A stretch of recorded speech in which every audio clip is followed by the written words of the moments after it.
आयुष्यात अशी स्नोरिंग करणारी व्यक्ती असेल तर त्यांना हा रील टॅग करायला विसरू नका किंवा त्यांना हा रील नक्की फॉरवर्ड करा.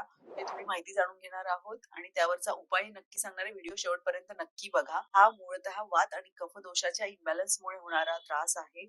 प्राणवायू स्त्रोतसामध्ये म्हणजे जे आपण श्वास घेतो, कफदोषाच्या मुळे ब्लॉकेज जो निर्माण झालेला असतो त्यामुळे वातदोषाला म्हणजे एअर पॅसेजला अडथळा निर्माण होतो. तिथे व्हायब्रेशन्स निर्माण होतात आणि त्यालाच आपण स्नोरिंग म्हणतो. रिक्त वजन असणे, हायपरटेन्शनचा त्रास असणे किंवा आपण जेवल्यानंतर लगेच झोपत असाल, रात्रीच्या जेवणामध्ये तेलकट जड पदार्थ खात असाल, नेझल पॅसेज जो आहे तो ऑलरेडी ब्लॉक असतो, अशाही लोकांना हा त्रास होऊ शकतो.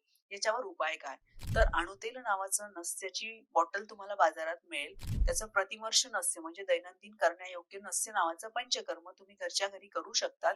2 ते 3 थेंब रोज दोघंही नॉस्ट्रिल्स मध्ये टाकायचे आहेत. आपली फळा काढा किंवा तिळाचं तेल कोमट गरम करून घ्यायचंय. त्यामध्ये थोडंसं सैंधव मीठ टाकू शकतात आणि त्याच्याने गार्गल करायचे आहेत.